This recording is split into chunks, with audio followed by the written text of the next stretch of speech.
Hey guys, welcome back to Dip Switch Demos. My name is Jackson, and to my right here is my good friend Joe Coombs. How you doing, mate? Hey man, I'm doing well. It feels great to be here. If you guys don't know, we have a podcast together called the Overdrive Chat Show. We talk all things gear. We sometimes go on crazy tangents on movies and pale ales. Yeah, a lot of pale ales, yeah. And he's up for the weekends, you know, more of the same really, chatting, gear, food, and of course I had to get him in a video. He's just put together this really neat little board, and I thought what a great opportunity to see what a UK session player is using on his board and how he's getting the tones that he needs for a particular gig. Because if I'm not mistaken, this board has come together for a particular gig, for a tour that you've got coming up in a month or so. That's right. I'm starting to go through the songs again now I'm sort of learnt them and trying to figure out where does the guitar fit in terms of the sound spectrum and what tones am I going to need to rely on every night to make the artist sound as good as she can do, really. I guess my first question is how tone specific are you going with this board? Are you going for particular tones from a recorded album, or are you just trying to cover a bass level of a few different tones that you know will work? Yeah, I think there's definitely a mixture of things there. So when I'm learning songs for an artist, I try and do as good as a job as I can of replicating the guitar sounds on the album, but also being able to have a little bit of freedom to add my own kind of sound into it, you know. But it's quite lucky because so I'm touring with somebody called Annie, who's a New York-based country rocky sort of singer-songwriter.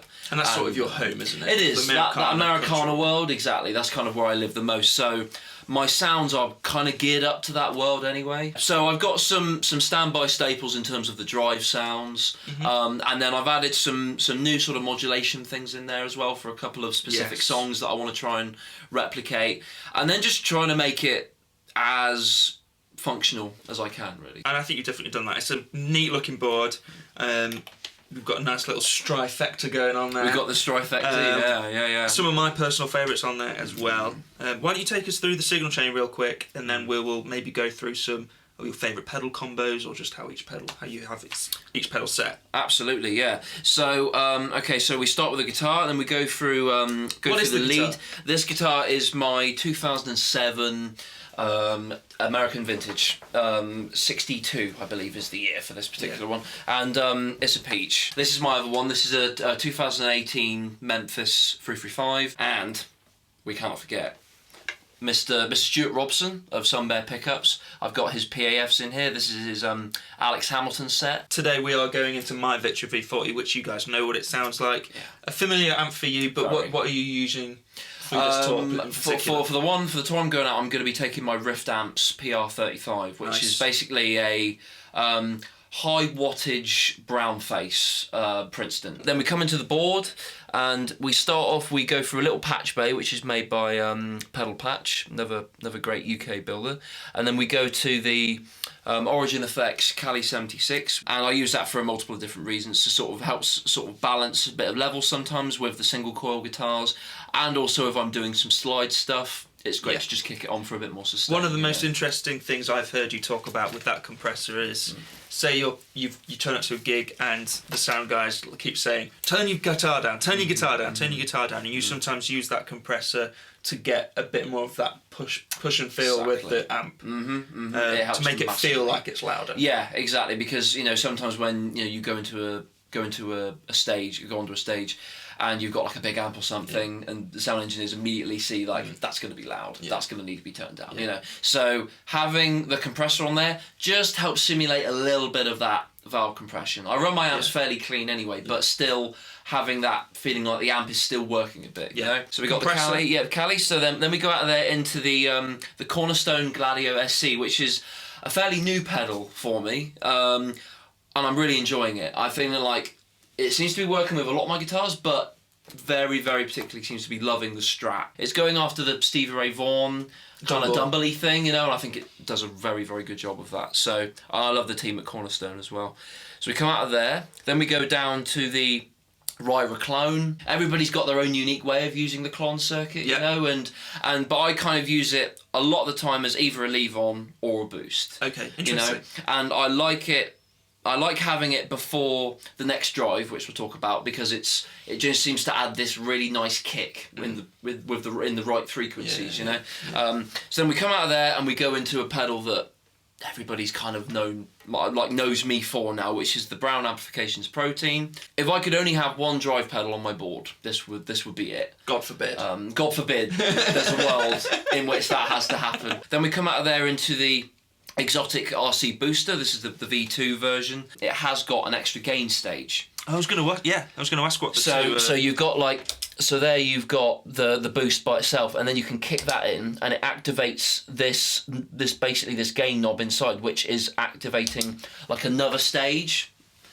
It's brilliant. If you're soloing and you hit the boost on and you're still not being heard, then you destroy the front row with the other switch. So I like that. So it's great. I would be going straight to that first. Yeah. This is my clean sound. Yeah. Exactly. So then we come out the RC booster, and then we go to the Lely mono volume pedal. Then we come out of the volume pedal into the Strifector, which is, you know, this is like the Hollywood Boulevard along here, you know. So we've got the Strymon Lex, which has just gone on there fairly recently, which I'm going to use for this tour. And then we got the El Capistan, which is an old favourite of mine. I've kind of every other delay pedal I sort of put up against this really, because it's just so perfect for the kind of stuff I do. And then the good old Strymon Flint. I have yet to have a pedal board without the Strymon Flint on, to be honest, you know. And last but not least, which is a very new addition for me, is up in the top left-hand corner from Bright Onion Pedals in the UK. He does this fantastic dual favourite switch. Yeah, awesome. Which I've got plumbed into the Flint and to the El Capistan. You got a lot going on there, and some nice flavours of drive for different stacking options, I assume. But really, it's very simple. In and out, straight to the front end of the amp as well. So we've got the V40 going. So we've got, let me see. So the Flint is an always-on thing for me. Always have a bit of spring reverb.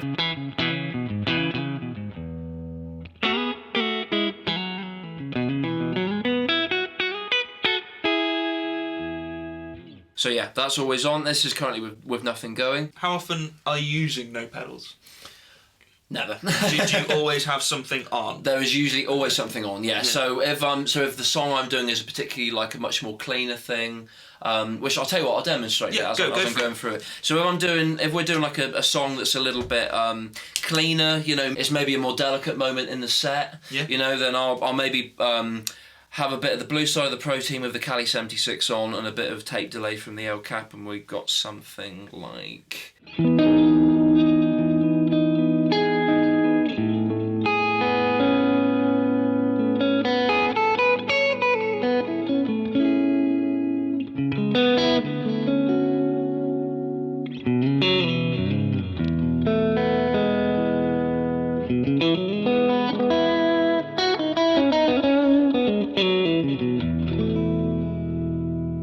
that kind of vibe. Yeah, very nice. And I'll talk about the favourite switch here as well, because on the Flint, I've got the favourite switch hooked up to be basically a really big plate reverb. Okay, nice. So as soon as I kick that on, we get this lovely big sort of washy kind of thing. So.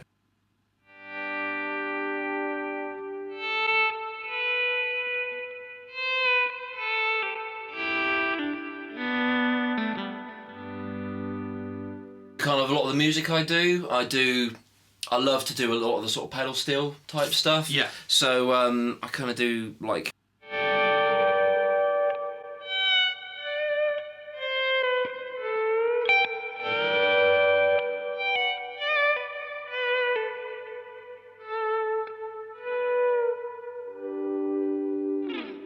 that kind of stuff. Beautiful, man. Blue side of the Protein. Yes, I'm a big fan of that because it just takes the clean sound of the amp and just adds, you know, adds a nice bit of grit on top, but it's very musical grit. It's not like the big thing for me with using pedals, I don't want it to sound like I'm using pedals. Yeah. In terms of the gain structure. Okay, interesting. I'm always trying to go for sounds that feel very organic. Yeah. And very natural. You know. This would be, like we were saying, sort of a bass, cleanish tone that you would build for some ambient sounds. Exactly. What would be one up from this sound? Let's go. So we're going to kick on the Protein, and we're going to kick on the favourite switch for the Capistan, which is going to take the El Cap from being the whatever settings are on the pedal to a slapback, because I adore a slapback.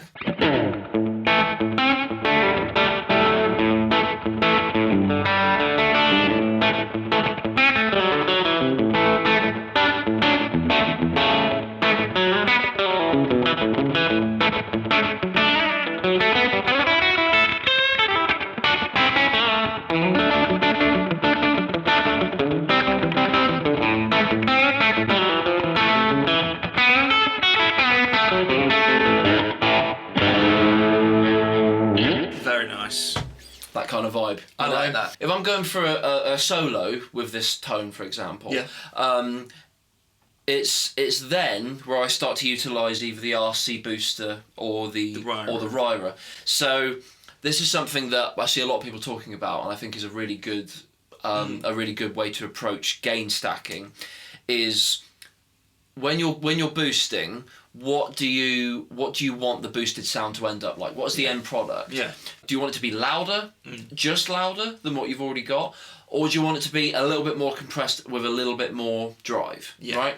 So, I'm a big fan of having a boost style pedal on the either side of your drive section. Yeah. So because I'm sat on the Protein for most of the gig, I love to have either a clean boost after it, which is why I got the RC, or the Ryra before it, which sort of just gives a little bit more kick. So I'll show that off a sec. So we got green side of the Protein. I'll take the El Cap off for this. So yeah, so we got green side of the Protein. So then if I've got a solo coming up, I want to just boost it with some gain and maybe not be as loud. You know, I want a bit more sustain. I'm gonna hit the Ryra in.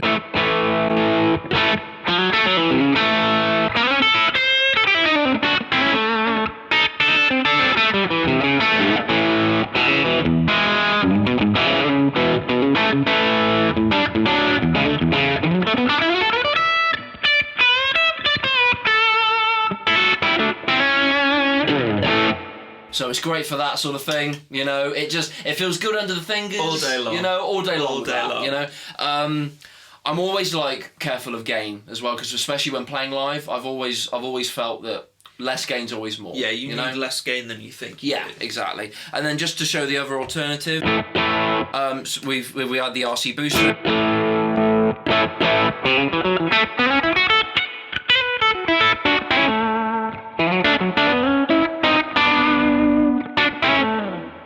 Just a bit louder. Yeah. Just adds a bit more punch. And a lot of the time I do use that live because it's great. I'm always trying to start with a guitar sound that cuts through anyway. Yeah. So sometimes I don't need to step on something that's really middly and honky, because I've already tried to establish that early on. Okay. You know, with not pure mids, but something that just sits nice in the mix, you know. So in terms of gain structure, that's how I approach it. I will just quickly show the Gladio as well, because that's kind of like my new favourite pedal to use with the Strat at the moment as well.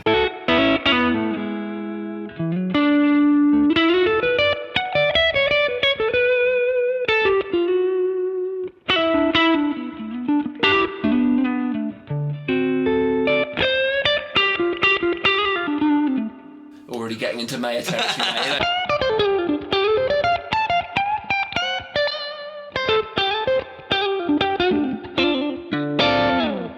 I'm a big Mayer fan as well. Beautiful. But again, and the Gladio stacks well with everything. Oh yeah, yeah. You know, so that's how I'm approaching gain stacking. Drive and gain stacking. Really interesting. Yeah. So my takeaways here are: you have 3 or 4 lowish gain drives that you are then combining together to get your different tones. And it's a similar approach that I take as well, and I think that is the best approach for combining drive pedals, is not to overload each one with too much gain, because you're just going to lose that clarity and that presence the more you stack. Yeah. Yes, load of gain with one pedal can sound great, and that is a great way to do it, but if you're using a few different flavours, I would recommend keeping the gain low, and I think that's what you're doing here as well. Definitely, and they've all got their own sort of unique EQ and harmonic voicings. You know, sometimes people say, like, why have you got so many drive pedals on a board? You know, and first of all, you don't need to ask that question.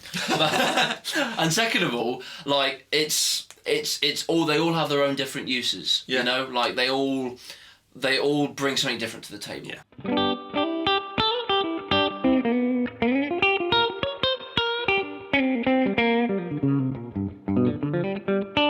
That middle sound, it's so telly. Oh, it's really telly, isn't it? Yeah, it's like.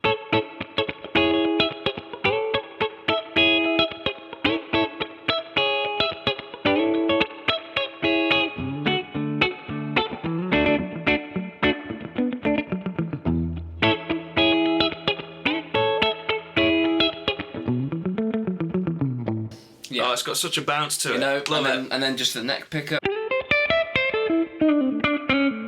Really sweet, really clear. Beautiful. So let's kick on.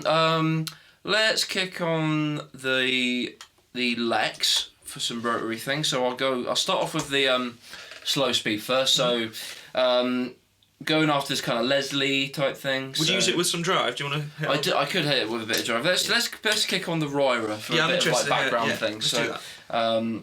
Right, and let's go G.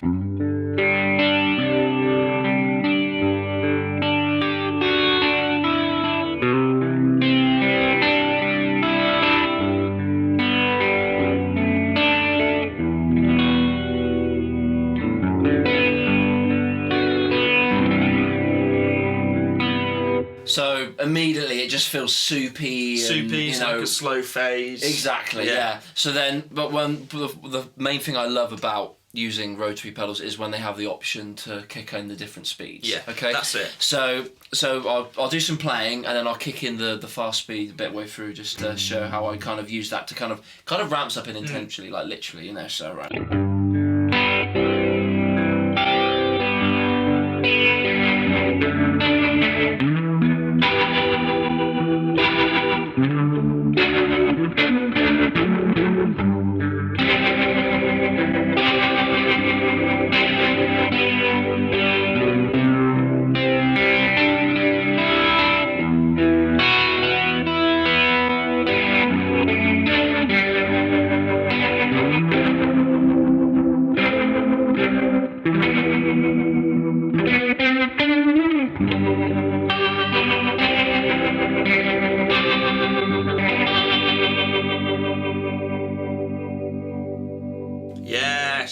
I love that slow down. Yeah, you've done some practicing. Oh yeah. I thought I'd better get this ready. I just love that sound, you know. And even for just like if you're just rocking a clean thing, having that slow speed going just adds a really nice bit of movement, you know. Yeah. The El Capistan.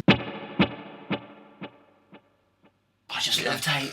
Just love the sound of tape. For me, the repeats on tape just fit perfectly between digital and analog. Yeah.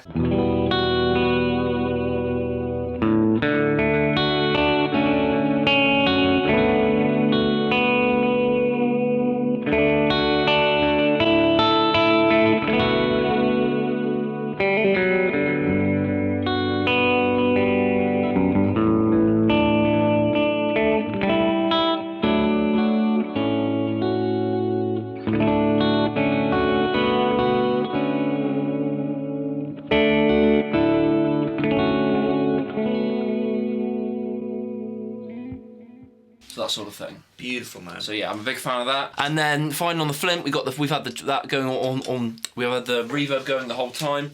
Harmonic tramp.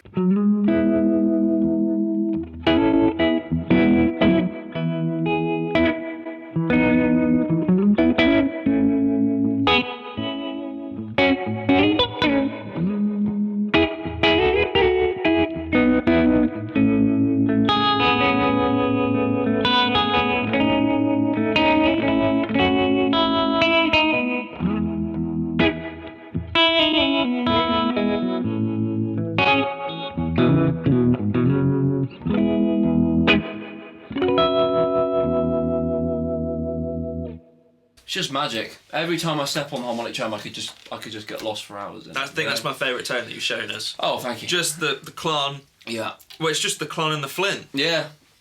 Awesome. You know, it's when you find stuff that truly inspires you. Yeah. It just everything feels easier to play, doesn't it? You know, and I'm sure you found that as well when you just find the pedals that seem to tick the right boxes and bring out this other part of yourself. Yeah. You know that. You know, because it definitely affects me when I'm on a gig and I'm not able to get the tone that I like. It definitely does affect how much I enjoy the performance as well, you know? Yeah, So I always like to just try and go with the best tools I can to maximise me enjoying it as much as anything as well and wanting to be professional, you know? Thank you guys for watching the video. Of course, go follow Joe on his socials, Joe Coombs Guitarist on Instagram. Yeah, and also go listen to our podcast as well, the Overdrive Chat Show, also on Instagram, also on anywhere that you listen to your podcasts. That's a lot of fun as well. We always have a good laugh. Yeah, we do. I think our focus with that was always try and relate it back to music.